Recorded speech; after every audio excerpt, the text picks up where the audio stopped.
Okay, greetings and welcome. You are watching Legali's Pan-African Community News Update. Today's date is the 15th of November 2025. I'm hoping you can hear us live, see us live, all the usual. I'm brother Dr. Toyin Agbetu in the studio with Sister Oleander. Let me have a quick check that she's with us. Sister Oleander, you there? Yes, I'm there. Greetings, everybody. Lovely to be back. Excellent. And we've got a great show for you planned this evening. As usual, it's going to be a review of some of the community related news from over the last 2 weeks. If you're watching live, you're welcome to interact with us through Facebook, YouTube, or Twitter. As usual, it's great to have a check from you to let us know that you can hear us and see us okay. And as usual, don't forget to subscribe, like, and share if you find this broadcast useful. I think we're just under the 1,000 subscriber mark. It's really strange. So I'm not very good at promoting us and trying to get people to kind of bump up the numbers. But at some stage, I'm going to have to engage in that kind of stuff. So yes, please bump up, get people to subscribe, all that kind of stuff. Because after 1,000, I think we can do the program live wherever we are, not have to be tied to a space. We could do it actually out on the road, which sounds like a fascinating experiment waiting. But I'm going to get started with the program. We've got quite a jam-packed program this evening. And so as usual, we're going to go to the first section, which is We Remember. And yes, don't forget, this is just basically libations for those who have recently passed, or where we reflect on notable anniversaries. And I'm going to start with the first libation, which is for our brother Zumbi dos Palmares, now an ancestor. The 20th of November is recognized as a National Day of Zumbi because this is the day that he was born. It's a national day for Zumbi. For those of you who don't know, he was born free in the Palmares region of Brazil in the year 1655. He was the last of the military leaders of the Quilimbos, and that's an indigenous Angolan term meaning a warrior village or settlement. If you was able to make it to Quilombo dos Palmeiras, which was a free society, it was actually a refuge for the enslaved. So it was an amazing place to be. He was an amazing strategist and warrior. And the nation right now remembers him as one of the greatest historic leaders of Brazil.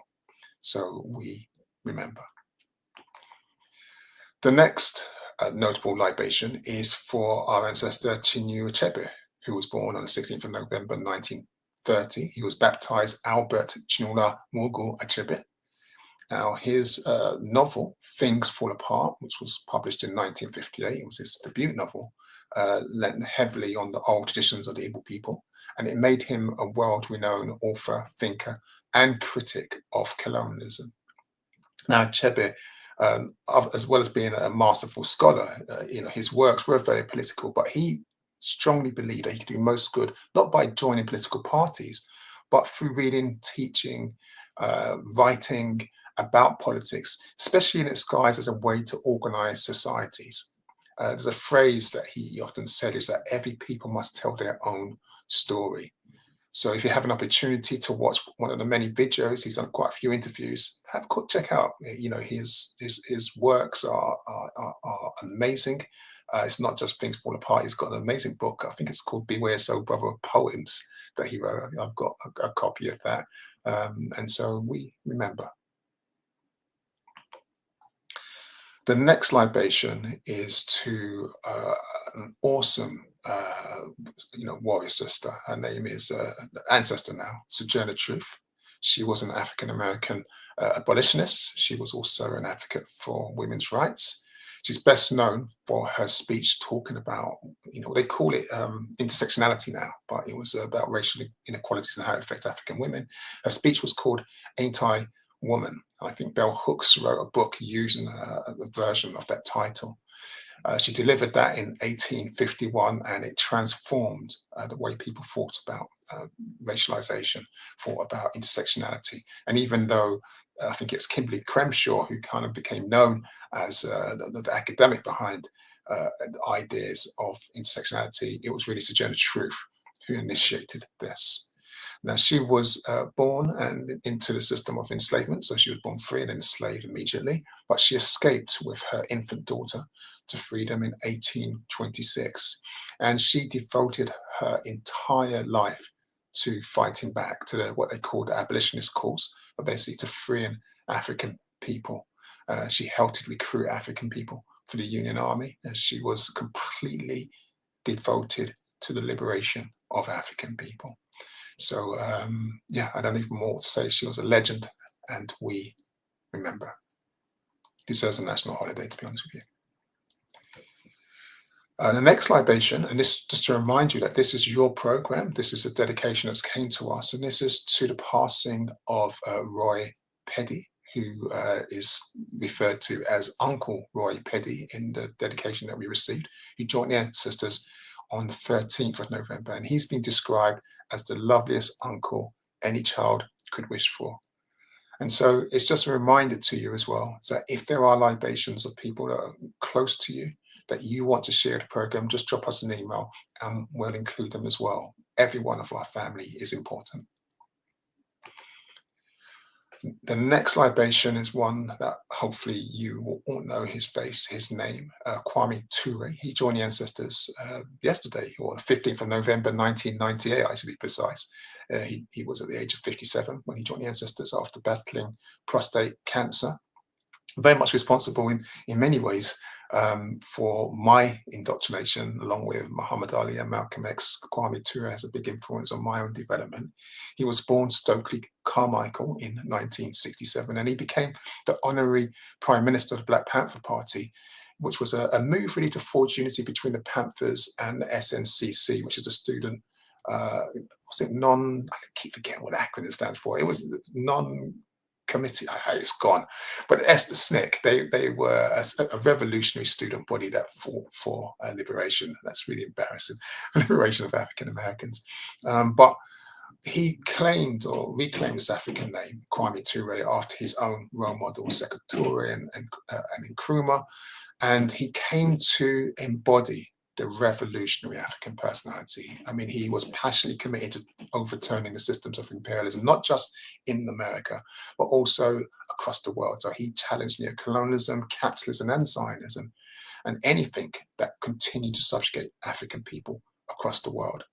Even to this day, his revolutionary optimism, his ideas, and his spirit continues to inspire generations committed to our pride, dignity, unity, and freedom.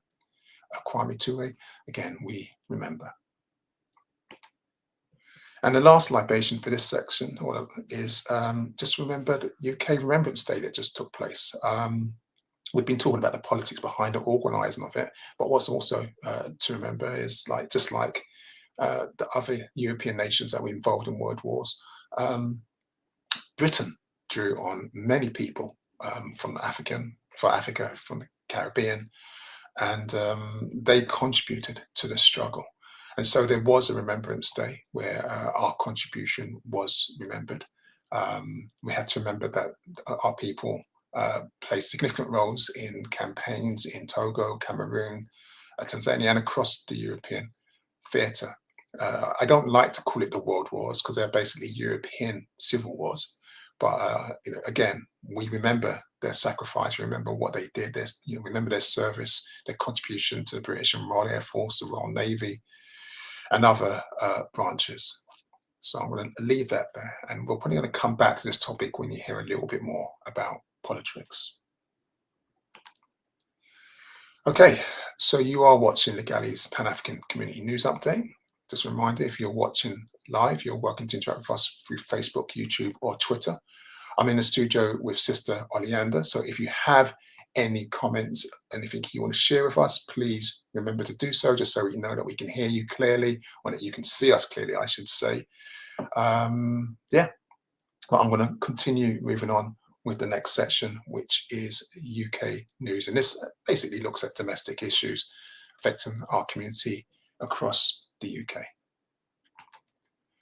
Now, the first story is this one about the Loose Women presenter, Charlene White, who's had to defend herself against attacks because she refused to wear a poppy on her chat show. I mean, this is ridiculous. Okay, I mean, it's supposed to be a voluntary act.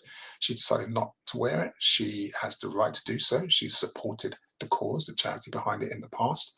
But viewers were furious with her this particular year, sharing their anger on social media, with many calling for her to be removed from the program. I mean, that's how bad, because she would not wear this poppy.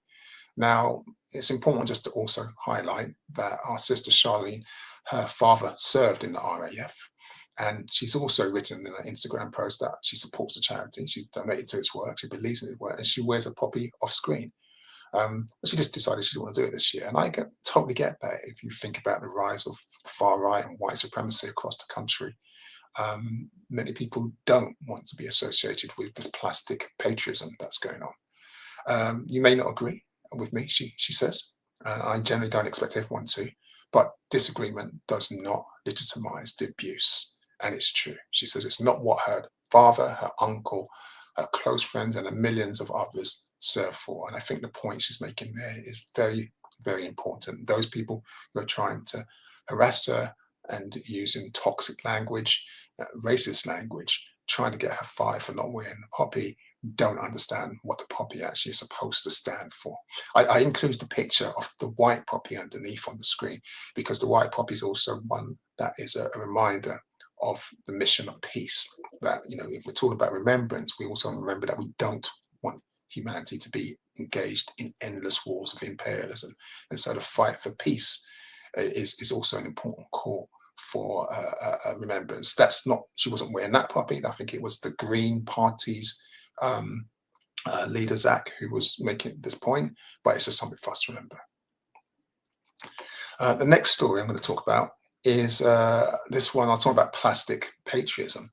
And this is one where you might have seen these, the Union Jack being used up and around the country to petrify migrants, or people with heritage outside the West. So people like myself from the global South, where my father came from Nigeria.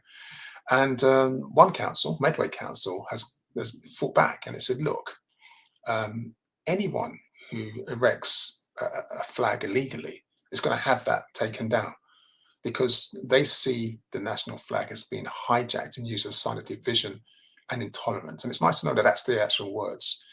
They do see it as hijacked. And I say this, some of you may have seen some of the social media footage this week where people have been attacked for refusing to have flags erected outside their homes. So there's one particular footage where a couple of men are erecting a flag outside an elderly couple's house and a younger couple's house. They're saying, look, we don't want this outside our home. They're European heritage. They're saying we just don't want to support.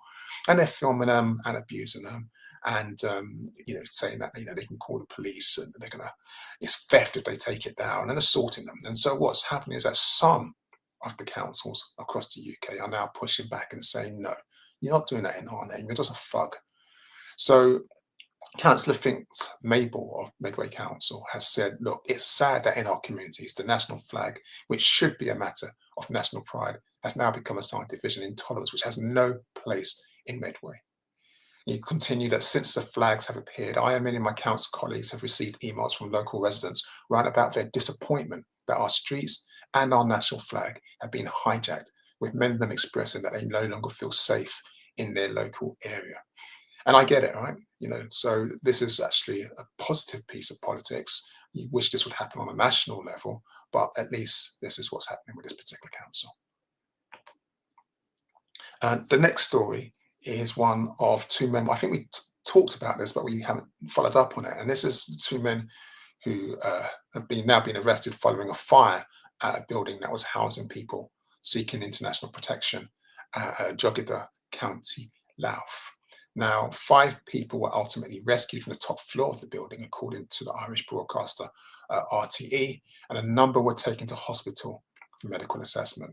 So those rescued included 4 children. It's really important to understand that when these plastic patriots are running around claiming that they're trying to reclaim their country and setting fire to buildings with migrants and asylum seekers, that they're also attacking children. The same people who would claim to be against paedophiles are trying to burn children to death. So one of the men was in his 20s. He was arrested last Wednesday, and another man in his 20s was also arrested on Thursday. And then both of them have been charged on suspicion, or arrested on suspicion of offences under the Criminal Damage Act. So we don't know if the charge is going to be increased to racism, to talking about attempted manslaughter. We don't know yet, but they are definitely being arrested on suspicion of offences under the Criminal Damages Act. Hey, Sister Oleander. Oh, I think you're on mute. Sorry, no, it was a little glitch on my part, unfortunately. It's okay, just continue. Okay, no worries. Okay, so the next story. Now, kind of doing the job that we're doing and finally waking up to it. I'm not going to go into the whole Labour shenanigans with people trying to present him as the potential replacement for the Grey One, Keir Starmer. But West Streeting has come out and said something that's useful. He's actually warned that there's an ugly racism, which is very similar to that what took place in the 1970s and 80s, that has become worryingly commonplace again in modern Britain. And he's the health secretary, so he's particularly making note of the fact that NHS staff are bearing the brunt of it. And what he means is facing abuse by patients, and also this discrimination that takes place inside the NHS if you come from a minority ethnic background. So he said that the thing that shocked me the most of all of this is that the rising tide of racism and the ways in which kinds of 1970s, 80s style racism has apparently become permissible in this country. I'm really shocked at the way this is impacting on NHS staff. And this is really poignant because it comes basically a week after the Royal College of Nursing, a story that we covered, revealed that the number of racist incidents that nurses suffer at work has surged over recent years. It's got even worse. So it is nice to actually hear a politician talking about this particular issue. And so I'll leave it there because he's not exactly the most moral of politicians, but it's good that he's actually raised his point so we give credit where credit's due. Talking about morality and the Labour government and some of the issues that we're expecting them just to understand basic decency.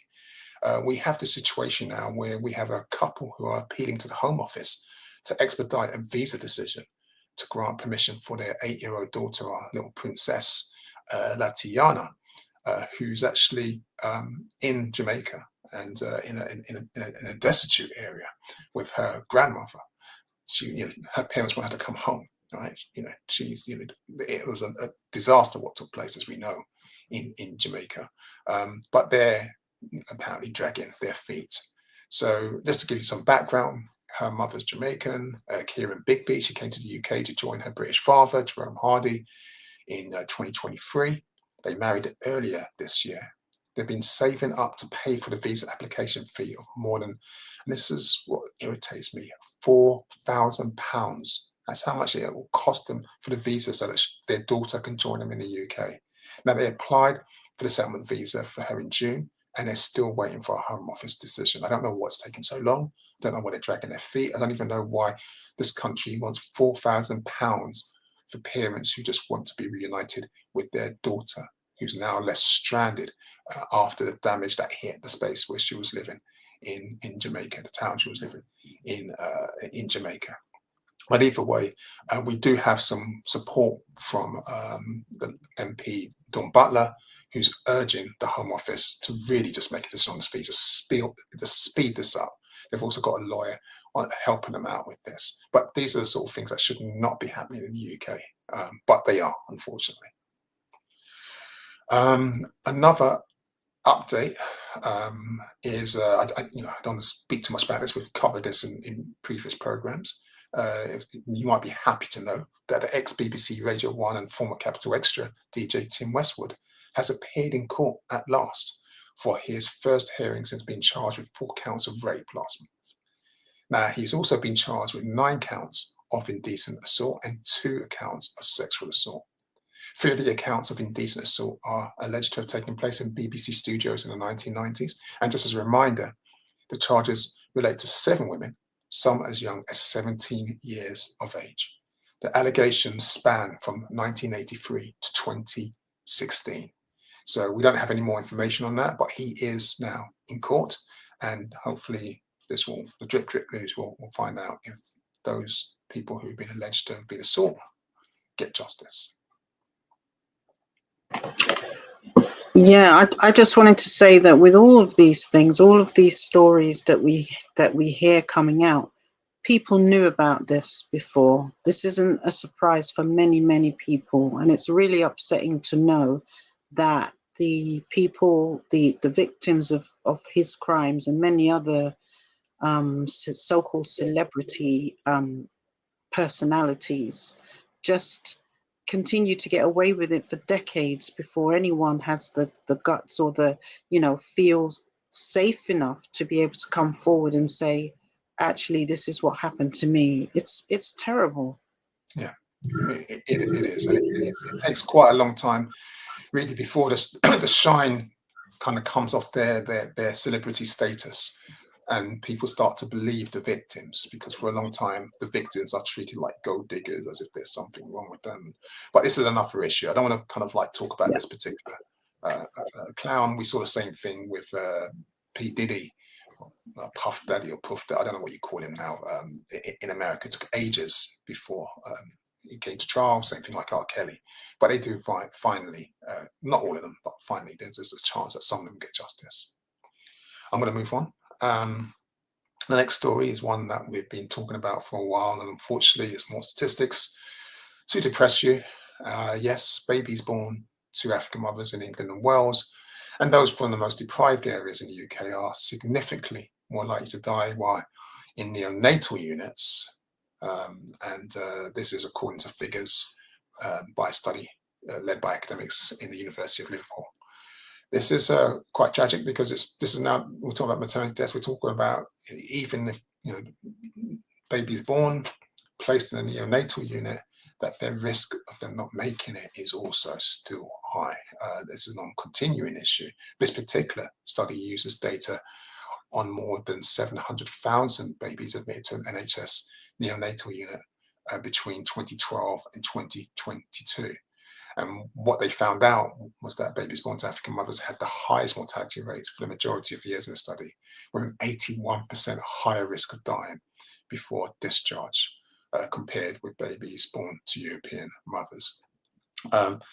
Samir Sabiran, who's a PhD student at the University of Liverpool and the lead author on the study, said that the analysis showed that socioeconomic and ethnic inequalities independently shape survival in neonatal units, and maternal and birth factors explain only over half of the socioeconomic and ethnic inequalities. And this is really scary, because of what we're hearing now is that it doesn't matter about the technology of the neonatal, doesn't matter the competence of nurses, something else going on here. That if we know that the identities of the mothers and thus the children and the backgrounds, so I don't like using the word class, but the class background, we know so something about their ethnicity and also about their class background is affecting the chances of their children surviving. It is an ongoing story, and it has different dimensions. This is another one, but it's also useful to always know what the latest research is on this particular issue. The next story, this really frustrating. This one is about a cosmetic shop in Peckham that has now been fined over £30,000 after it was caught selling illegal and dangerous skin whitening products for a second time. Now, we covered this particular issue in the Legally film Beauty Is many years ago, how until we adopt different beauty standards, until we decide that we don't need to conform to other beauty aesthetics and that we are beautiful in our own rights, then there's going to be these vultures, these parasites who prey on our community. And so with this particular store, which is called Kings and Queens Beauty Supply on Rye Lane, the council first visited them in July 2024, and they seized around 300 cosmetic products worth £1,000. Now, when they analysed some of the creams and oils and serums, they had bizarre brands. I say bizarre, you're probably familiar with them. Things called White Secret or Perfect White nature secrete lightning. They had all these kind of exotic names of, encouraging African people to kind of like dilute the skin color and become kind of like chemical whites. And they weren't labeled with mandatory safety or traceability information, which suggests that they may contain banned substances. And of course, they're investigating those issues. But one of the lotions, the Nature Secrete Moisturing Lightening Lotion, had nearly 6% hydroquinone.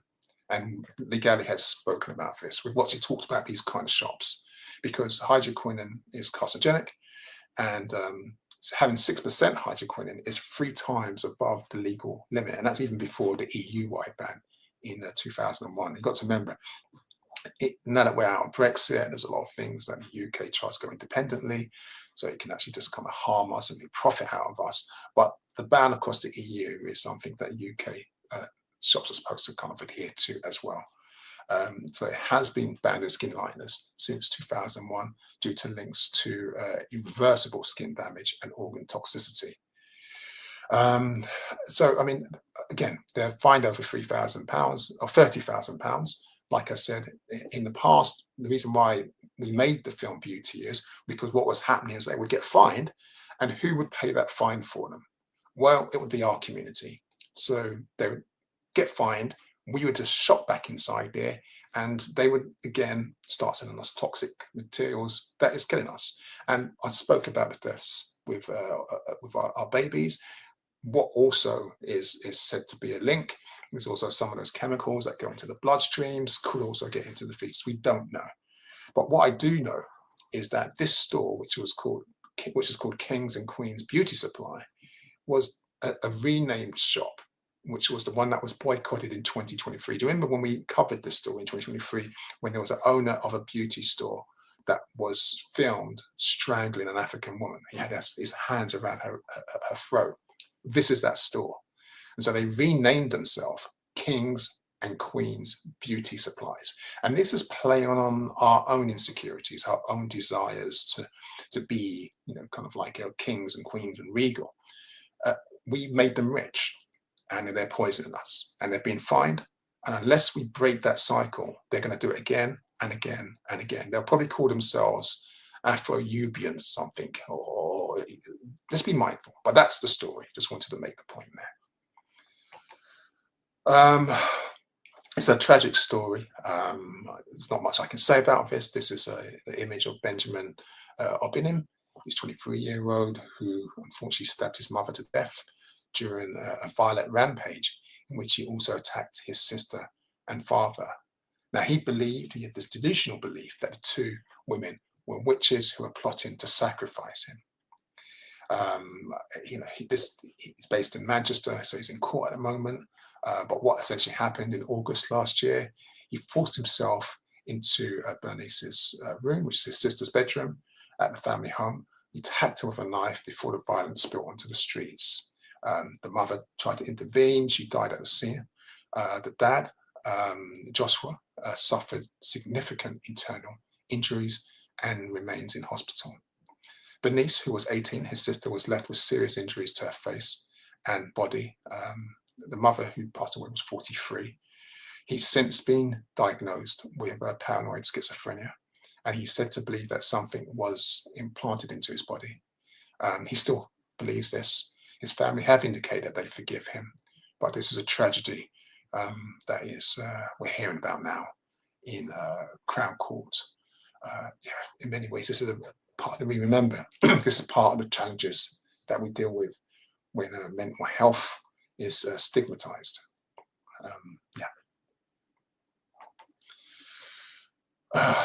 Okay. This is, I'm not really the most football savvy person. So this forward, Preston North forward, his name is Milutin Osmajic. He's been given a 9-game ban, which apparently is a really big ban. Doesn't sound like it to me, after he was charged with racially abusing the Burnley midfielder, Hannibal Medbury. That's the brother you can see below. Now, this incident was supposed to have occurred during a goalless draw with a football team called Burnley in February. And so it now means that Osmajic will miss all the games up to December. So apparently this is a big thing. I don't particularly know if it is, unless he's not going to get paid for the games he's missing. I don't actually know a ban what that does. But Osmagic has strongly refuted and denied the allegations. But the Football Association had a hearing that took place in September, and they said that, following the hearing, an aggravated breach where abusive or insulting words, which included reference to colour and/or race, was found to be proven. So, regardless of his denial, the investigation says that they're saying there's evidence that he made these comments, and that's why he's got the ban. I don't know much about whether a ban is, not being able to play football is a suitable ban. Like I said, unless you're not going to get paid for that and it's something punitive and it goes on a record, I don't know. But that's the news. I say that because there is some good news, but I don't want to keep it in the good news because it is a news item. So the sister that we're looking at is Yvonne Hunt, and she has finally successfully been reinstated. Now, this might sound like a strange one, but she blew the whistle on racism within the NHS. And she has since then been hounded out of the NHS. She had engaged a 2-year process that exposed a serious organisational failings around race discrimination, about patient safety, about the leadership culture in the trust and equity within the trust. But instead of addressing these issues, the trust suspended her, stating that allegations were made against her and therefore that's going to be priorities. So thankfully, there was an intervention by the Royal College of Nursing, and she has now finally been reinstated, her name claimed, she's received an apology. The investigation concluded that there was no case to answer against Yvonne, and the highlighted systemic failures, including the trust failure to properly investigate race discrimination concerns and equitable treatment, had merit. Now, the trust has issued a formal statement, apology, and confirmed Yvonne's return to her role as Chief Nursing Officer and board member. And she's returned to the trust where there's a new leadership team in place, and she's feeling incredibly supported and happy to be back. Again, this is following what I spoke about last week, and just today, West Streeting was talking about that the increase of racism against people from minority ethnic backgrounds within the NHS and by patients using the NHS. So, this is congratulations. It's so awful that our sister Yvonne had to go through this, but it's great that she's going to be back. This is the sort of thing that actually makes you not want to come back when you kind of like do the right thing. And what happens is that you go through hell, your name, your reputation is tarnished. But she held out, and and she's back. This is why when I hear about a 9-game football match ban, it seems kind of nothing compared to kind of like what our sister Yvonne Hunt had to go through. The next story. Okay, I'm not going to spend much time on this one. We've been covering this for way over a year, maybe even longer. Robert James Purkis, I spoke about him last week, if I remember correctly. He's the soldier who's accused of murdering our sister, Agnes Wanjiru. He's now been arrested. He's told a Westminster Magistrates Court that he did not consent to his extradition. Sorry. And this was after Kenya's Director of Public Prosecution said that he was wanted in the African nation for the alleged brutal murder of Agnes. Now, the hearing, which took place on Friday, was told that a colleague of Purkis, saw him crying outside the Lion Courts Hotel at the time of the alleged murder. And when asked why he was crying, he said, "I've killed her." His own defense at the time is said to have been it was sex that went wrong. Now, just as a reminder, and I said I'm not going to go into much details, the body of our sister, Agnes Wanjiru, she's 21 years of age, was discovered near a British Army base 2 months after she disappeared. And an inquest in 2018 concluded that she'd been murdered by British soldiers. And so it's been a long fight for the family to secure justice. We still haven't got there yet. We have the barrister for Purkis, who says that he completely, vehemently denies murder. And we have that perverse situation where he's actually receiving funding from the military of defense. That means that we are paying for his defense.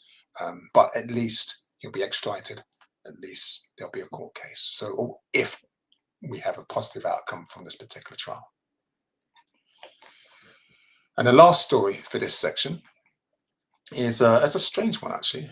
A judge has actually ruled that a young teenager, British African, whose parents left him in Ghana on purpose, so he didn't know, did so because they were fearing that he was at risk from gang culture in the UK. And they said that they wanted him to stay there until at least the end of his GCSE exams. Now, the boy was outraged and he was really angry, so he took legal action against his parents. And he sought a court order that would force his return. Because what they did was that they enrolled him in a boarding school and arranged for him to live with his extended family in Ghana without telling him. So he's really upset. But the boy's parents went to court and said, look, we don't want him to return until he's finished his exams because they don't believe they can keep him safe. If he comes to the UK, especially into England, there's a danger he's going to get caught up in some kind of gang culture, gang kind of violence. And actually, the judge agreed, and he's staying in Ghana. So it's a very a strange story because normally we would be against the state, but there is something to be said that there's something in British culture. If you think about what's happening on the far right, this radicalization thing, that is expediting those who are vulnerable to this kind of like violent culture that exists in the UK. And if the family had made a judgment call that actually he's safer kind of there, then he's safer there. Yeah. Okay. You are, my voice is gone. You are watching the Ghanaian Pan-African Community News Update. If you're watching live, as usual, you're welcome to interact with us through Facebook, YouTube, or Twitter. I hope you can hear us okay. I hope you can see and everything is going on fine. Oleander's on the decks watching over all the comments. If you have something you want to share, then please, you're welcome to do so. Subscribe, like. But the next section is a review of politics around the UK. I'm going to fill up the whole screen for an image while I'm going to sweep this water.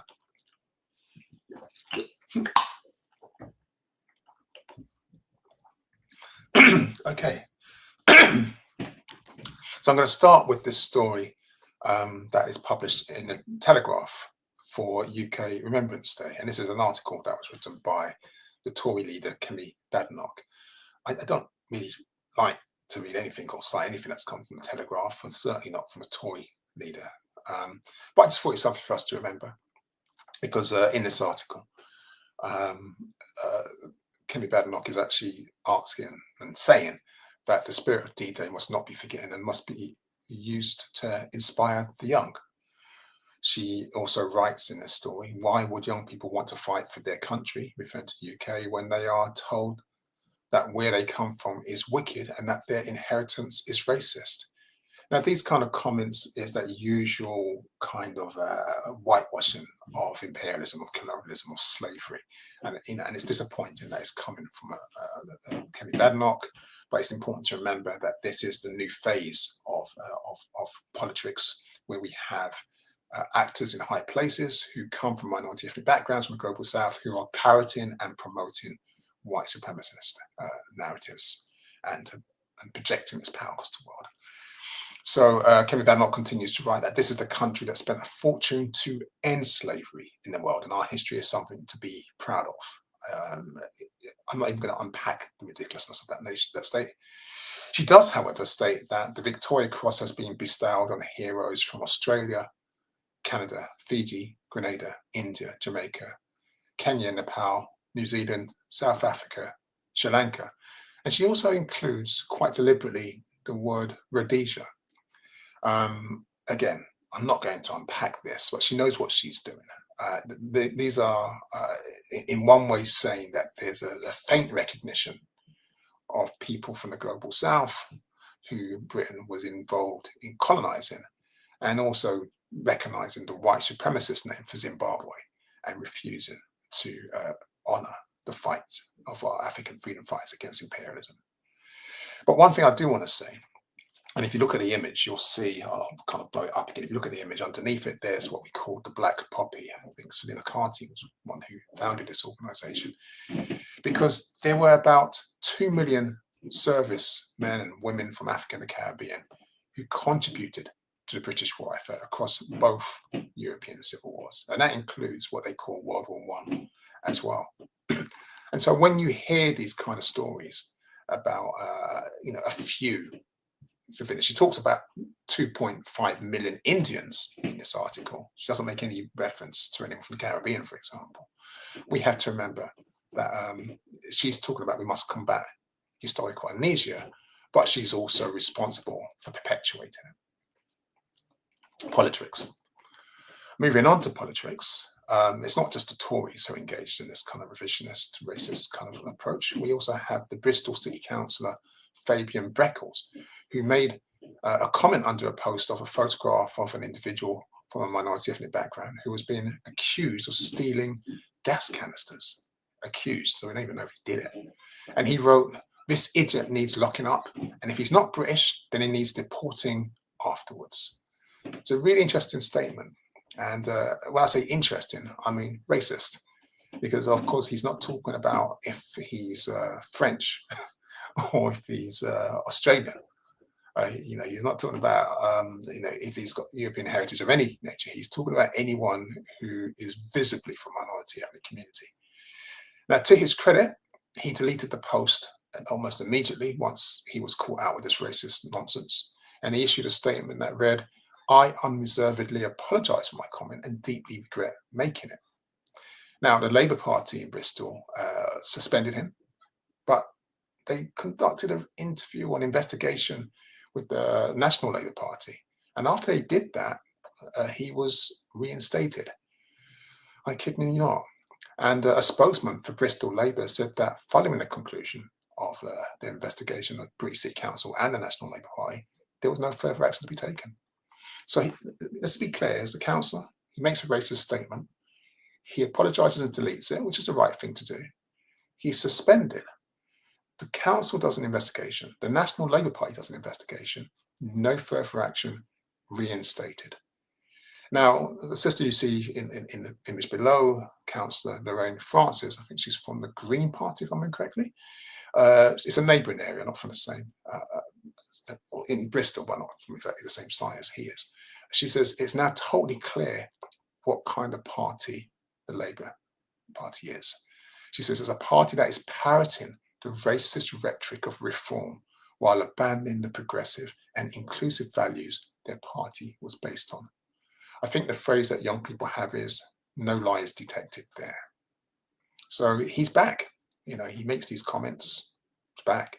Labour are happy to have someone who holds these racist views in their ranks, as long as they can delete their comments before anyone screenshots them. Politics, yeah. The next one, very, very irritating. Meet one Neville Watson. Now, Neville, let's show you his big mug. Neville was the Reform Party's only branch chair of African heritage. He said he joined after a spiritual calling, and he claims that Nigel Farage is in no way racist, and yet he never came across any racism in the party. And you can watch this video of him on YouTube. But he's actually now resigned. He's still maintaining his line, right? He's still maintaining this fact that Farage is not racist, that the party's not racist. But his argument is now, well, you know what? After that United Kingdom march, where 150 odd maybe, kind of like rednecks march through London, this immigration rhetoric might be causing a little bit of division. So I'm not sure I want to kind of be here anymore. It's the Reform. It's the Reform Party. It's Nigel Farage. They are clearly a racist party. But he's resigned. And this is not the first time we've had people from minority ethnic backgrounds becoming the face of white supremacy, getting burnt by white supremacy, stepping back and then stepping into the fold, and stepping back and stepping into the fold. And it does us no favors. It actually hurts us as a community, I mean, their reputation is tarnished. I mean, look at people like Trevor Phillips. It's like it's gone. Nobody takes them seriously anymore. But this is kind of like the news. Yeah, politics. And the last story for this section is meet one Shabana Mahmood. Now, Mahmood is our current Home Secretary. And she says it's a moral mission for her to tackle the asylum system. Now, you might be thinking, oh, it's good. She's going to make it more ethical. Okay, she's going to, push back against some of the racist, concerns and claims and policies that have been driven by Reform and the Conservatives. She's a Labour Party, right? Progressive values. No, not Mahmood. No. Mahmood is saying the illegal migration is tearing our country apart. That illegal migration is caused because our system is broken. She's not saying that this is a racist line, because it's not illegal migration that's tearing the country apart. It's the racist against people from minority ethnic backgrounds that are tearing the nation apart. She's not saying the system is broken under the Tories and Labour, successive Labour governments who led to this mess. No, what she's saying instead is that they're going to make refugee status temporary and make it up for review every 2.5 years. She's going to make things even harder for those that are here in this country. So if you come into the country and what's the situation? You've got a job, you've been here for like under 20 years. So say you're here for 19 years, right? You've been paying taxes, you've been working, you've got family here, you've done everything that you could do. She's trying to make the system now where they can review it and say, well, no, you know what? I know we took 20 years of your taxes. I know you've been, working in NHS and you've been a model citizen, but nah, you're just not British enough. Nah, you're where you came from, where you got a silk asylum from is a safe country now. So pack your bags and get out. And you'll say, but my children, they're like, like 5, 6 years old, they're in school. Yeah, but your country's safe. Get out. Your status is gone. That is today's Labour government.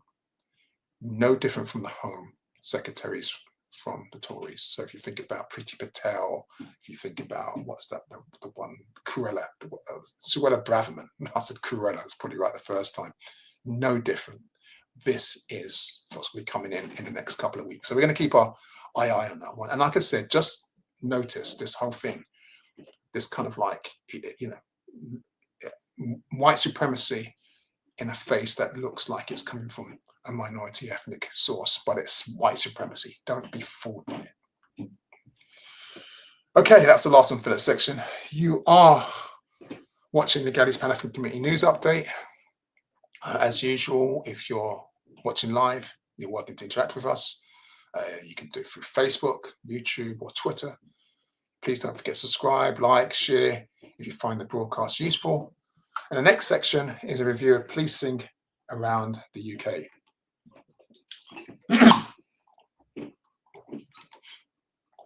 And the first story I'm going to start off with is the report we spoke about. I think it was last fortnight. And this was the 30 patterns of harm. This was an independent report by Dr. Shireen Daniels. I don't think we would have even heard about this if it hadn't been for the National Black Police Association and the work that they were doing to highlight the fact that the senior officers were trying to hide it. But nonetheless, it's out there now. So the NPS, that's the Metropolitan Police Service. It's not even a police service. I hate that S because it's a police force. So when we say MPS, it should be MPF. But they've finally published this report, which was commissioned to assess the effectiveness and impact of the London Race Action Plan, which is the Met strategic framework for becoming an anti-racist organisation. And the report draws on more than 40 years of evidence showing how racism has shaped the Met's relationship with African communities and affected staff and officers of African heritage as well. Now, Daniels told our sister, told The Guardian, that the review was the first into the Met's anti-blackness, that's her term. Of course, we use Afrophobia as academics and organisers moving forward. But she was the first look into the Met's Afrophobia, I'm going to say, to focus on the institution itself rather than an individual scandal. And she concluded that the force's design made it inevitable that racial harm keeps reoccurring. Now, in the report, The Met Commissioner, Mark Rowley, is criticised for refusing to use the term institutional racism, claiming it's political and unclear his motives for doing it. And the National Black Police Association said that Rowley has created an echo chamber around himself, surrounded by individuals who reassure him that progress is being made, while simultaneously maintaining the very structures that enable institutional racism to persist within the service. Now, I tried to get access to the file. It is actually online. If you type it in, 30 Pounds of Harm, you can actually access it through a Metropolitan Police link. But when I try to download the reports, I can read it next week and stuff. There's 2 reports, 2 parts to it. I couldn't download it. So you can actually read it online, but you can't download it. And that really knocked me. I'm going to try again after this program. And there's a message on their website that says you won't be able to access the file through the Met after the 16th of December. So if you want to get access to it, please try and get access to it as soon as possible, because after the 16th of December, it's going to vanish. It's just going to disappear like it never happened. So they'll say that they released it and they shared it into the public domain and it's gone. And I wonder how many other organizations use this kind of shifty approach where they share the information quickly. They don't tell anyone. I mean, the public release or the press release that came out, I didn't get a copy of it. I signed up to their newsletters and stuff like that. I didn't hear about this from them. And it just disappears. But anyway, that's policing in the UK. The next story is one about this Cambridge detective, Danny Bucket, who in 2021 used his warrant card to try and gain access to a nightclub and used racist language. Now, this is what we found out through a police misconduct hearing. They were told that he and his colleagues met around 4 p.m. in the afternoon. They had a meal, drinks, went to another nightclub, and then they arrived at the Lola Low, which is the club in the image below. He then removed his shirt, don't quite get that, and he was asked to leave the club by one of the doormen. He then re-entered the club, and the club was forced to eject him, and it was the same doorman. And in that process, he used a racial slur. Now, Bucket says that he didn't, and it looks like it's clear now that everyone finds that he did. There's more. I was reading through some of the papers. It looked like he'd been cleared from this. I think he actually stepped down from the force. So even though he's been found guilty or the case has been found against him, they can't fight him because he's already retired. And this is part of the problem that we've been talking about. To Rowley's credit, I know what everyone's saying in the last story. To his credit, hopefully the changes that have been taking place will prevent that from happening, that they can get rid of these bad ones really fast, because there's a lot of them. But this is the situation here. And I say that because I know the next story is about the Metropolitan Police officer, the sergeant, who said that a detainee deserves to be beaten up. And he's now become the 6th officer based at Charing Cross Police Station who's been sacked following the BBC investigation. So this is actually quite a good thing, right? It's like he didn't have time to resign, and the misconduct process was much faster. And I can understand how that's bad for morale if you are a serving officer. But then what that should be telling you is, don't be racist, don't be sexist, don't be homophobic. If you stick to those rules, then these gross misconduct charges won't affect you. But anyway, Lawrence Hume, he's a detention sergeant, was dismissed on the 7th of November at what they call an accelerated misconduct hearing, which also heard he used a derogatory term to describe the detainee. Simon Messenger, who was, I think, on the panel, said that Hume had demonstrated a blatant disregard for the protection of the public and the professional standards expected of a serving police officer. Now, for those of you who've seen the documentary, it's a 6-minute clip which he was in, and that was played to the panel several times. He said of the same detainee, charge him, send him to prison, throw away the key, adding, don't care, deserves to be beaten up, don't he? That's a police officer. So that's why he's lost his job. This deserves to be beaten up, this abusive kind of like comment. So it makes you think about what happens if you're a police officer doing this, and how come someone who's a counsellor, who's got power over the lives of people in Bristol, in his parish or his area, can still retain his job with no further action. Perhaps the changes that are happening in the police need to happen in Parliament and much faster. I wanted to show a clip. I didn't get a chance to add to this news stories in politics, where David Lammy, who I'm not a great fan of morally. I think he's an awful human being when it comes to ethics. But I don't want it to be racially abused. There is this clip by Robert Jenrick, who uses AI to masquerade and to present him as a clown. I'm not arguing that he's not a clown, but there is a policy in the House of Parliament which says that you're not supposed to kind of like call them dishonourable, call them liars, etc., misrepresent them in a certain way, and Jenrick's refusing to stand down, and he's getting away with it. And this hypocrisy really worries me. They don't have the same robustness or approach that we would face in our jobs, and that people in places like the police face. Politicians still protect themselves from that level of scrutiny and that level of accountability. But hey ho, I'm reporting the news, not yet making it. Okay, that's the last for that section. Now we're going to go to the fun stuff. I say fun stuff. White supremacy in the UK here. Just as a reminder, quite quiet today actually. You are watching the Gaddy's Pan-African Community News Update. We are live, so you're welcome to interact with us. Sister Oleander's in the studio, so please, if you have some comments or something you want to share or say, please feel free or welcome to make your point or to ask questions and stuff. We'll try and narrow it down. It is your program. It is supposed to be interactive. We're happy doing this, and we're going through the program. I said there's a lot of news we're going through, and don't forget to subscribe, like, and share if you find this broadcast useful. So now this next section is a return to one, and we took it out not because the problem had gone away, but because it's quite patchy, it's quite hidden, but sometimes it's quite overt. And this one we're calling white supremacy, which is about white supremacy practice that's taking place in the UK.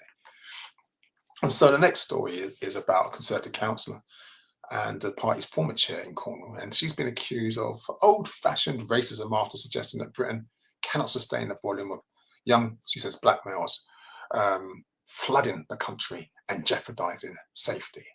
And unfortunate for her, she couldn't delete her message before it was screenshotted, so we have an image of it here, so it's here for perpetuity. And so she was forced to resign. In the petition, you can see it. If you want mass deportation of illegals in dinghies, sign this petition. Comes from Rupert Lowe, another racist.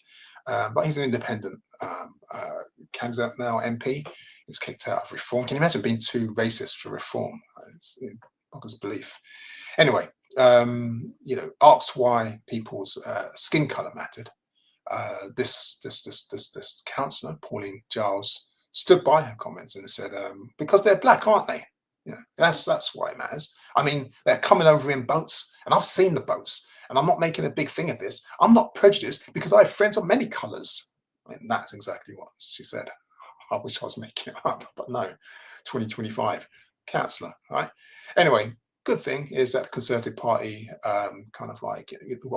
they did not condemn the comments, but they said that their robust procedures are in place to handle complaints, and when they're received, they're dealt with swiftly and in accordance with our disciplinary processes. So they're not saying that what she said is racist or it's wrong. They're just saying that complaints come in, and she's been a bit naughty, and we're looking into it. And so, Pauline, she's recognised, let me just resign before my name is all blown up all over the place. Yeah, white supremacy in 2025. Another story. Meet the Catholic priest Mark Rouse. We spoke about him in the last program. Now he's actually now admitted discussing bombing mosques and shooting black people in the head in neo-Nazi online chat rooms. And good to his credit, man of the cloth and all that. Shouldn't be telling porcupines inside a court. So he's now been sentenced to 12 months, 12-month community order. So again, there's this kind of lightness, of justice. Banned for 9 games, no further action, 12-month community order. You've got to remember this guy, Rouse, 57 years. He went by the name Skinhead Lad, 1488, and he, joined this chat room, which is called Aryan Right Killers, and was writing the most horrendous messages about Muslim people, or Muslims, I should say. He was arrested during an investigation by counter-terror police into extreme right-wing activity using social media apps, which was how he got caught. And they found that he had written messages where he talked about bombing mosques. In one kind of like expletive-filled message, which included an extreme racial slur, which I'm not going to say there, he said they should be all strung up or shot. This is the Catholic priest, Mark Rouse. That's just as a heads up, what guys these white supremacists hiding. In another discussion, just so you want to know that he's equal opportunities abuser, he and another user discussed the ethnicity of Londoners. So people like myself, who's based in London, and he wrote, "A few bullets to the brains would help." Catholic priest Mark Rouse, 57. So during police interviews, however, Catholic priest Mark Rouse says, I'm not racist. I know I was in this neo-Nazi online chat, but I'm not racist. And he only joined the groups, and this was his excuse, and I kid you not, he joined the groups because he had a sexual fetish for role play. That's why Catholic priest Mark Rouse admitted to discussing bombing mosques and shooting African people in the head. It was a sexual fetish, a fantasy, it's a role play. I mean, because of course, I know you do that, right? When you kind of want to get off, you kind of like, you're kind of like, feeling a bit anxious and a bit tense. And what can I do? How can I get rid of that sexual energy? Oh, I know. Let me fantasize about blowing up mosques and innocent people and just walking around London and shooting every African in the head. Catholic priest, Mark Rouse. 12-month community order. I'm sure the 12-month community order where he sits at home with a little beeping thing on his ankle will help him to kind of like get rid of those fears and those kind of ideas. And he'll be safe to mingle among us and then to go back into church and hear our confessions. Catholic priest, Mark Rouse. White supremacist. This is what the Ku Klux Klan was. You have to remember, they come in different guises. Okay, it doesn't end with the police, doesn't end with the church. We also have another institution of white supremacy where you have to remember, and this is slightly, I just got to be careful of my chat here. The Buckingham Palace royal family has its issues, but this particular story is not about the royal family per se. It's about who they employed. And meet one self-declared ethnocentrist, Matthew Graville. And he's the chief propagandist for a far-right network, which was exposed recently on ITV News. Now you can check out the video on YouTube or the ITN or ITV web platform. And he's a former Buckingham Palace employee who is now helping to forge an Anglo-American alliance of white supremacists intent on bringing neo-Nazi tactics to the UK. Yay! Okay, this is our former Buckingham Palace employee. Now, he was known by the pseudonym of John. I mean, it's such a straightforward name, right? John. John the neo-Nazi. John the ethnocentrist. John the white supremacist. But, ITV did some really sterling work and they identified him as Matthew Graville. He's 26 years old. He's from Leicestershire. He travelled to Texas in September to meet a who's who of senior figures in the American fascist movement. You can see that in the image below. So he's joined this gathering of Thomas Rousseau and Robert Rondo. So these are the who. And when he's asked, "Are you a white supremacist?" I'm not a white supremacist. I'm an ethnocentrist. Now, ethnocentrist is another word for white supremacist. Ethnocentrists really are people who believe that their ethnic group, they just don't use the same language of race. So they don't say white or black. Same way I don't use race, white or black. I don't use race as a language. He just says that our ethnic group is far superior to another ethnic group. And so his exact words were, "I believe in supporting and advocating for the interests of my people, currently be driven to the verge of extinction." And this is, those of you who've heard about the replacement theory, which is another white supremacist mantra. This is very familiar with that. Now, I say this, and I seem to be making light of this, but this is a serious issue. In the UK alone, the threat from neo-Nazi extremists has been underscored by a string of convictions over the last 12 months. If you remember, in October, there was a Callum Parslow who was jailed for stabbing an asylum seeker in the chest. There was the 31-year-old computer programmer from Worcestershire who was found guilty of attempted murder in Leicester Crown Court. So, I mean, it's really important to understand that, this guy here is working with, kind of like certain clubs, like active clubs, which can't be prosecuted simply for belonging to one of the branches of the entities because they're not prescribed under UK terror law. But they are organising. They are pulling in people. So they masquerade as gym clubs or, fitness groups. And they come together and they start training, military start training and promoting their white supremacist rhetoric. And they start training themselves in the language, in the military techniques, how to make bombs, all this kind of stuff. And it's going place. So Matthew Graville hasn't been arrested. His view that he believes in supporting, kind of like a fight against the extinction of his people isn't illegal for him to say that. But it's important to understand that when he's going back and forth to the US and meeting, leading white supremacists, that exchange of knowledge and information that is sharing is being used to cultivate the same kind of groupings here in the UK. Oh God, there was one story I forgot to add. I had to apologise for that. I remember seeing it and it just lost my mind. It came in yesterday, and it came today. That Prevent, which is the UK's anti-radicalisation programme, is actually now it's receiving recommendations of investigations into babies.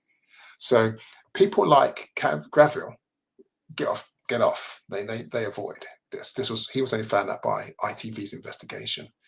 But there are babies who are now being reported to Prevent for potential radicalization. I don't even understand how anyone can believe that a baby can actually process what ideology is.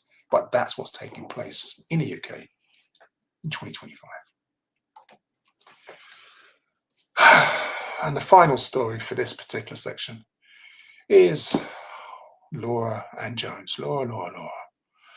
So in August 2023, Laura Ann Jones used a racial slur to describe Chinese people.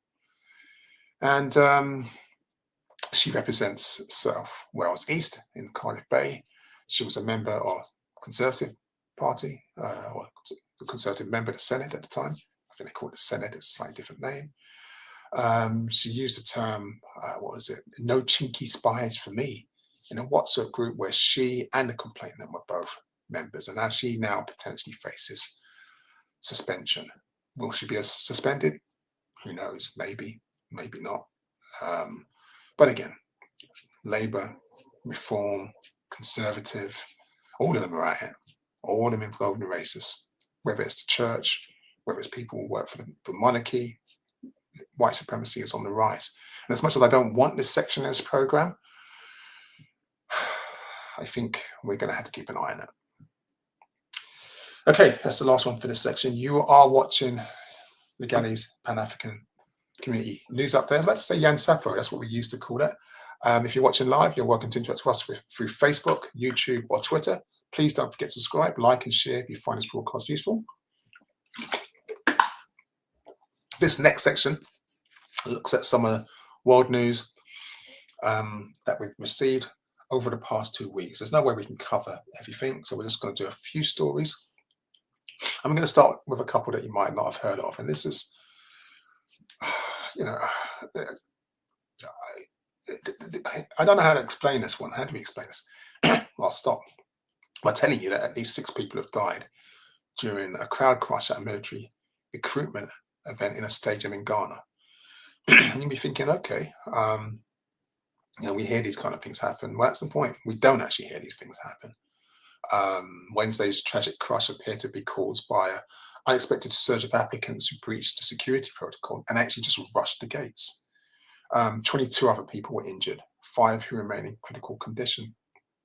And, there's a couple of reasons why it was important to share this story when it came into us. Simply because we don't hear about these things. If this had happened in Manchester, if this had happened in Paris, if this had happened in New York, it would be national news. We'd still hear about it, but we don't hear about it because it took place in Ghana. We can now talk about why it's taking place in Ghana. And of course, that's another discussion because then we can start thinking about solutions. Ghana has a youth unemployment rate of around 32%. And this is pretty high. And so any kind of recruitment event draws really, really large crowds. So this is a military recruitment event, but anything of this nature where people are just trying to find a way to survive through life, to do an honest day's work and look after their family. People have this narrative about, everyone wants to rush to England, everyone wants to rush to America, whatever. No, there are people who actually just want to work where they are and look after their families, and they seek opportunities. And when they seek these small numbers of posts, 6 people die, 22 people injured. So it's a story that we need to know. This isn't the only time this is happening. This is not the only place this is happening. But when this story came into us, and thank you for sharing with us, I thought, yeah, this is something we should talk about and just reflect on. How many other spaces are we going through this? And this youth unemployment rate is unsustainable. I mean, the youth unemployment rate in Nigeria, we remember kind of like what the End SARS movement, we remember what was taking place there. This is not an issue that's going to go away. Young people, no work, no money, no food, no job, equals, revolution. I'll tell you something. Yeah. The next story is one where the International Organization for Migration Director General Amy Pope has warned us that extreme insecurity and appalling human rights violations, including mass killings and ethnic and sexual violence in El Fasher, North Darfur, have actually triggered a drastic surge in displaced people and further worsen the humanitarian crisis. It's really important to understand this because, in the past 2 weeks, there's been heavy shelling, there's been ground assaults in and around the area, and it's displaced nearly 90,000 people. And they're all being forced to flee through unsafe routes with actually no access to water, food, or medical assistance. Now, 90,000 people are fleeing, and these are families. Remember, it's not just individuals, these are families that are fleeing. But tens of thousands of civilians remain trapped inside the city, surviving in famine-like conditions as hospitals, markets, and water systems are collapsing. The violence is spreading in other regions of Sudan as well. So between the 26th of October and the 9th of November, an estimated almost 40,000 people fled fighting. And so this is an ongoing issue. And we're not hearing about this. I mean, even I feel guilt when I say, we mustn't forget what's taking place in Gaza. Of course we mustn't. There is no ceasefire.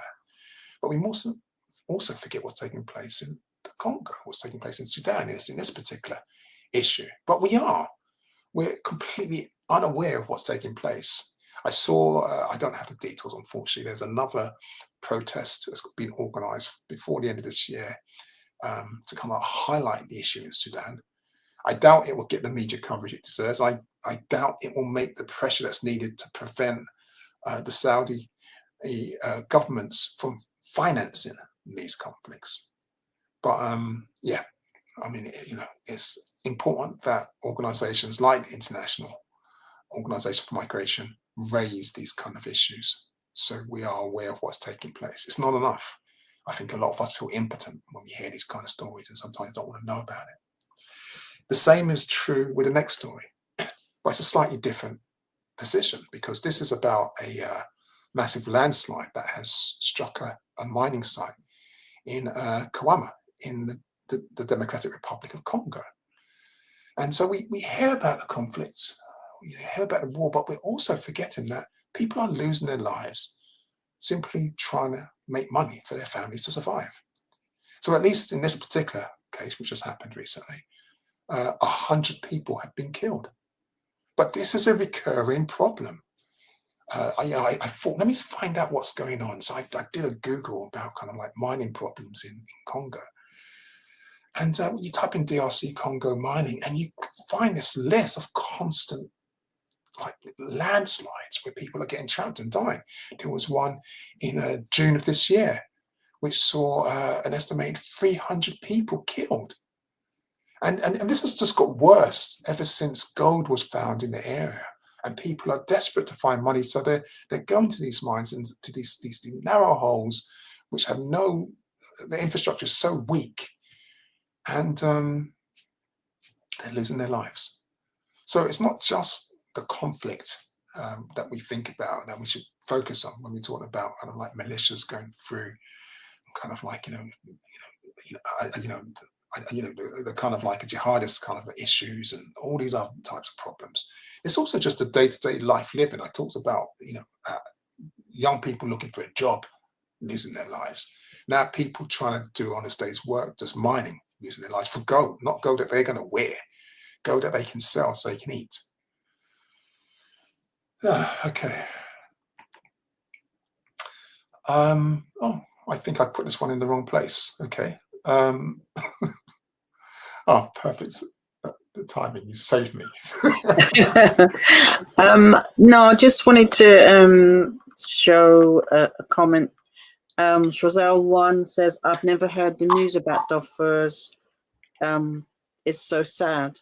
And it just shows you that we know that around the world we're only shown the news that they want us to see. So there's so many news stories around the world that are just kept hidden from us as just so that we don't know about it. And Yeah. and I honestly believe sometimes if you watch the news, you see some nonsense story coming up. And it's because they're just trying to keep us away from the real truth of what's happening. And, like Chazelle once said, you never even knew about the news of Darfur and what's happening over there. It's a terrible situation. Yeah, and thank you, Chazelle, for sharing that. There's a really good saying where think global, act local. And that's the issue. We can't address all the issues that are out there in the world. Of course we can't. We don't have the capacity of that. But what we can do is be aware of it and support those who can. And then we can act local in our own particular areas. And that's really important. I think a lot of us forget that.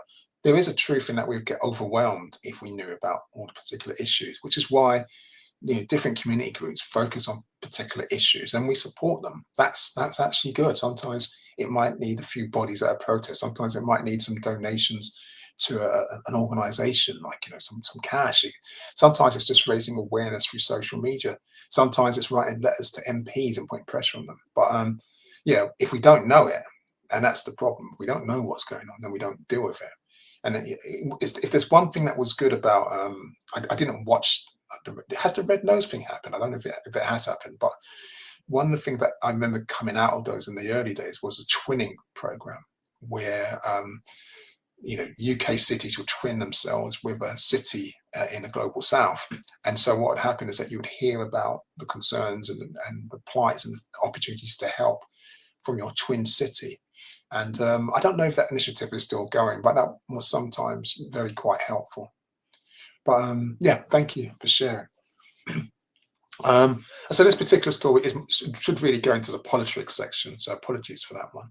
So I won't say much on it. It's nothing revolutionary.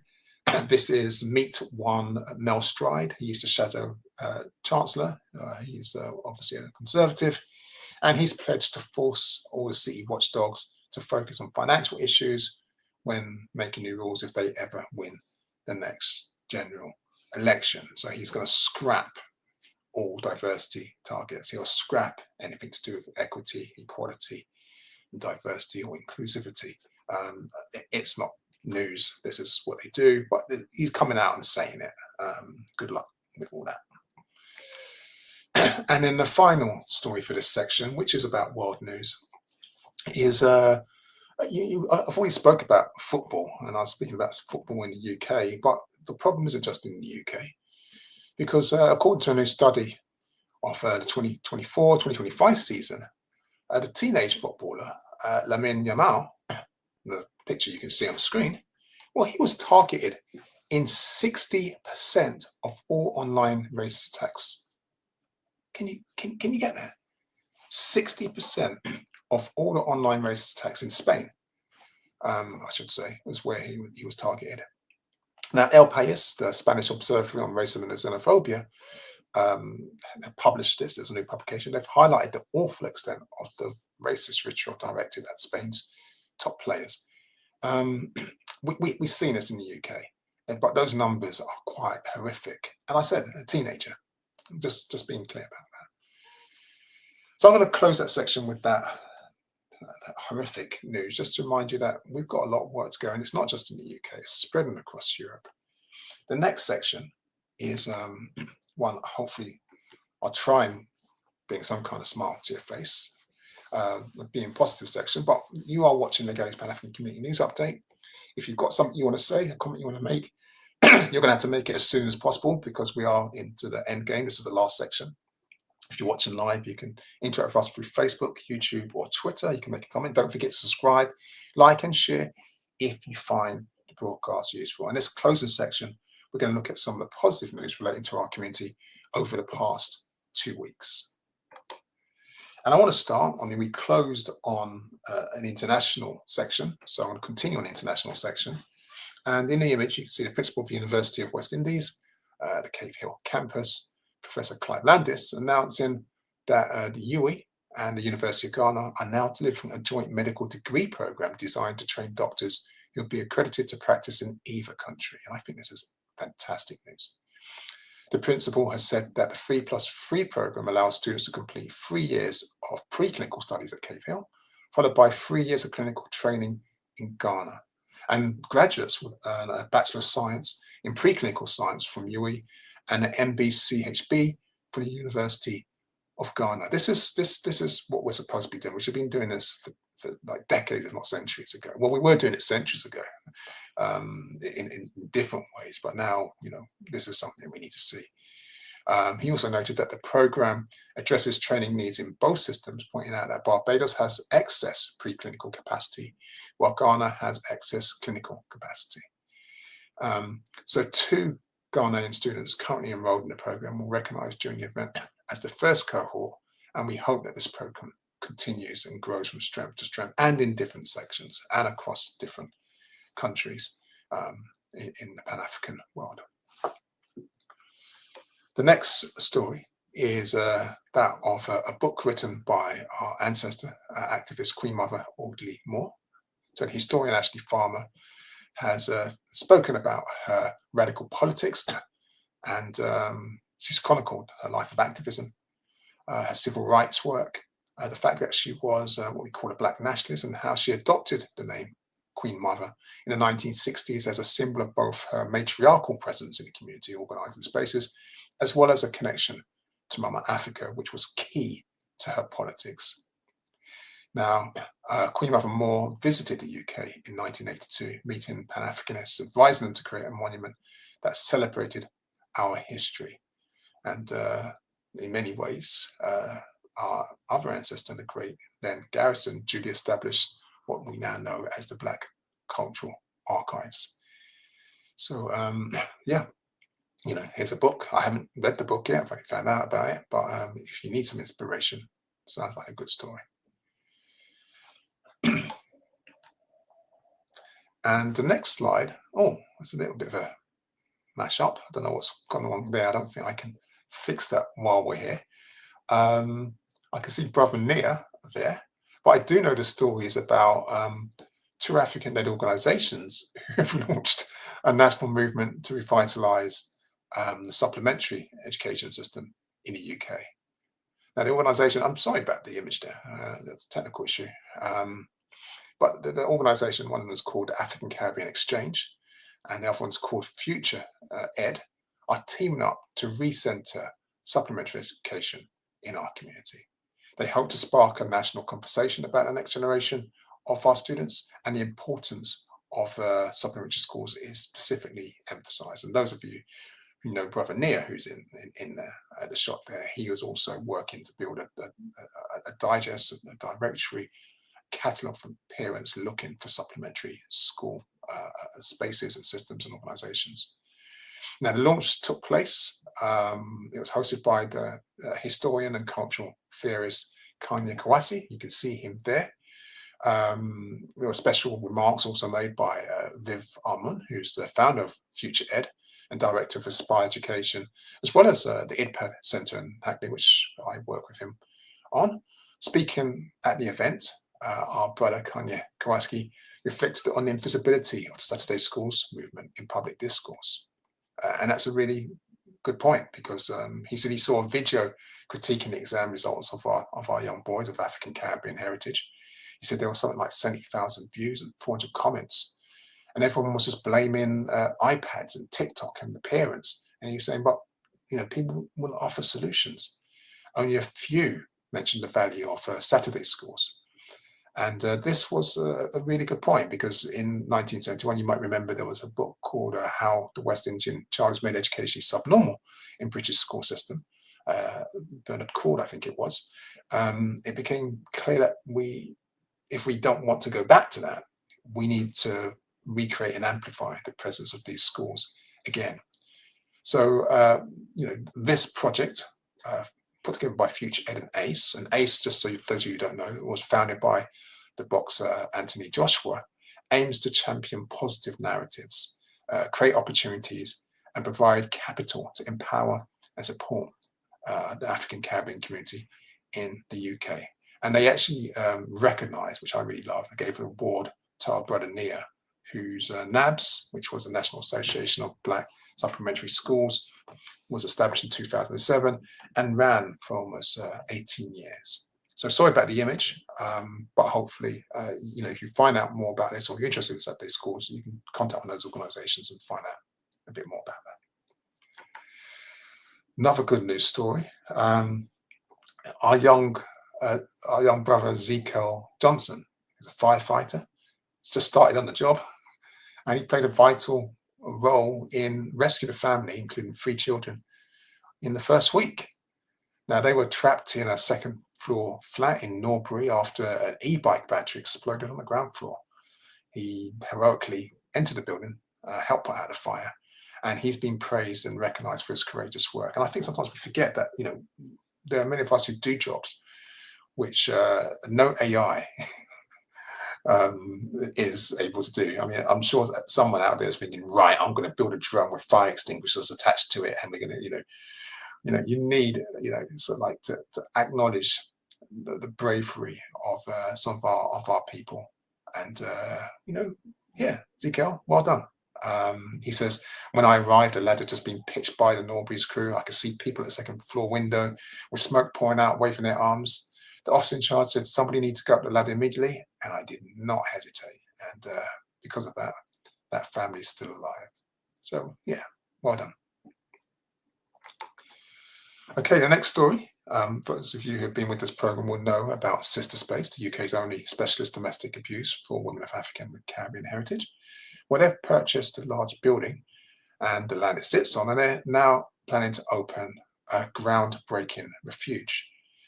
Now, the Sister Space's founder, which is our sister Ngozi, she says that they're one step away from finally opening the refuge and are now fundraising to cover the operating costs to staff the house. So for those of you who are unaware, Sister Space was founded in 2015 after the brutal murders of Valerie Ford and her baby by Roland McCoy. And they campaigned under the banner of Valerie's Law, which calls for the mandatory cultural training for police and agencies to better support African women facing domestic violence, because they were and are still being continuously failed by the system. So far, their fundraising has raised £20,000, or 20,800 to be precise. They're looking to raise 350,000. So if you've got a little bit of change in your pocket and you want a good cause, there you go. The next story is a strange one, positive one, and especially if you've been listening to some of those decisions that are being made by judges, the leniency of some of these panels. We now have the case of our sister Margaret Obbie, and she's been appointed as a High Court judge in England and Wales, and her elevation marks a milestone in a judicial system that has long faced calls for greater diversity. Now, if you heard me hesitate, it's because those of you will know that I don't really see the British legal system as a justice system. I see it's a legal system that occasionally dispenses justice. But it won't change and it won't get better without improving its diversity, without there being more experience, more knowledge. And so our sister, who's now going to be known as Justice Obbie, was born in North London. She's going to be assigned to the King's Bench Division, where she's going to bring over 27 years of experience as a solicitor and 7 years of judicial experience as a Deputy High Court Judge, a Deputy Upper Tribunal Judge, and a chaired a Competition Appeals Tribunal to the role. So she is pretty experienced. It takes a long time for her to actually reach this position, but at least she's there now. And I do have some confidence in our sister. I don't know her, but I do remember her ruling that the Sri Lankan Tamil asylum seekers were unlawfully detained for 3 years on a remote island of Vega Garcia, and that was widely reported, and that was her. So we know that she's not frightened to call out justice when, or injustices when they need to be called out. So yeah, we'll see this as positive news. The next story is a strange one. You share them. I'm just going to kind of like go through them. This one is I say a strange one. It's positive. It's not really my cup of tea. But our sister Bemi Ogun, you'd think I'd pronounce Yoruba names better. Known to her nearly 300,000 TikTok followers as Boss Auntie. God, I don't know what's happening with me. I'm tongue-tied. This is the auntie who has loved exploring London and filming selfie videos in front of the city landmarks, especially its red buses. She's received an award after her videos have received tens of millions of views, with one ranking up nearly 50 million views. Since her going viral, she's collaborated with the Mayor of London, with TfL, with IKEA, most recently Burberry. Now, our sister, she works as a mental health nurse. She says she hopes the videos also spotlight the hard work of bus drivers. So I guess this is kind of like the light, fluffy story at the end of the program.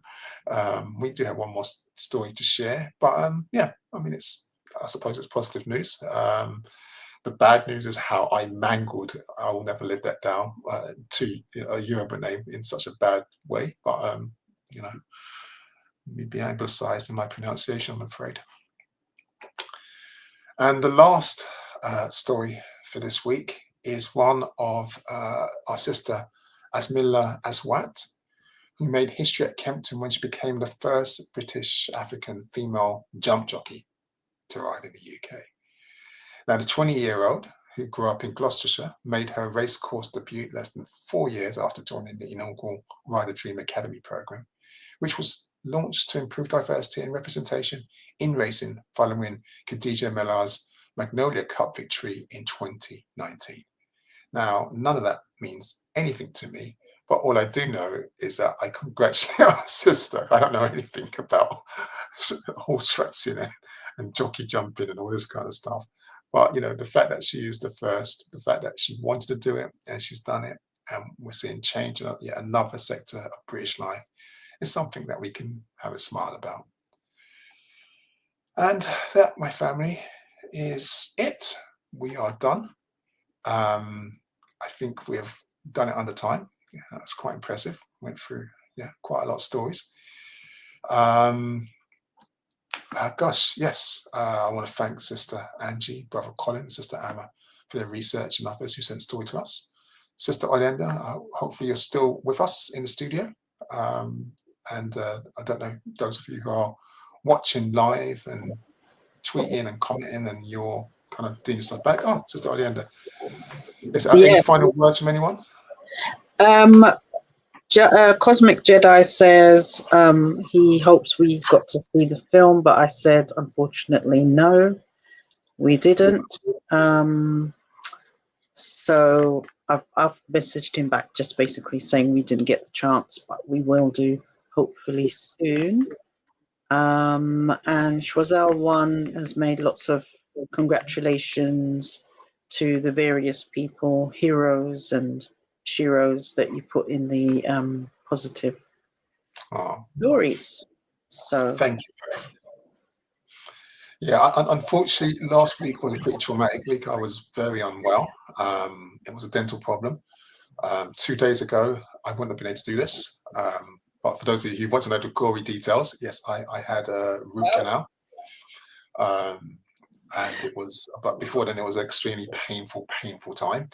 But the tooth is I have a temporary filling in there.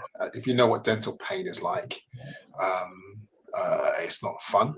And so I'm probably oversharing, right? Yeah, I am, because the feeling came out, and it was yesterday, and it was even worse. But I'm okay now. So I'm not okay, but I'm much better. I'm not on painkillers. I've been on painkillers all week.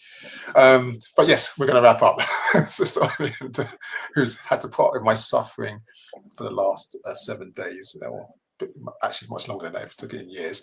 Any comments you want to say before we wrap up? No, just to say, give thanks everyone for joining in, and your comments as well. And hopefully we will see you again the next time. Thank you.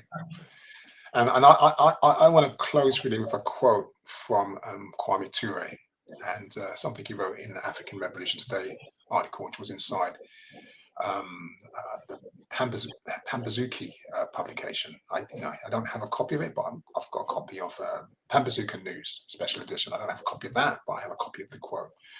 Now, we had a libation to Kwame Ture, otherwise known as Stokely Carmichael, and this is during his phase as the All African People Revolutionary Party.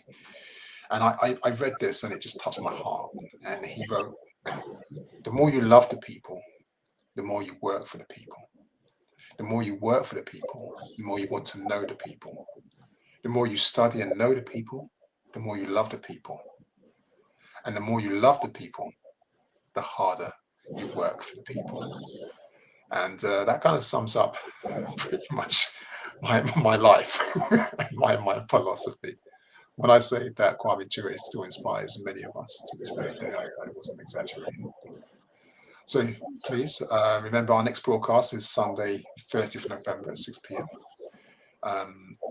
Don't agonize, organize, as you probably heard before. If you want to get involved, you can join a collective, a Pan-African organization. Just support someone, support an initiative. If you can't join an organization, volunteer, donate, whatever you can do. Don't forget to support our community journalists. There's many of us and having a really rough time at the moment, as well as presenters doing their best working in the mainstream media. That's from Melissa Sigotto, Dean White, Fleury. There's many others. That story about the white supremacists came from an ITV source, another brother working in mainstream media. And I'm going to close with the usual saying: be safe, be good, and as ever, may the ancestors continue to guide and protect us. Ashe. Ashe.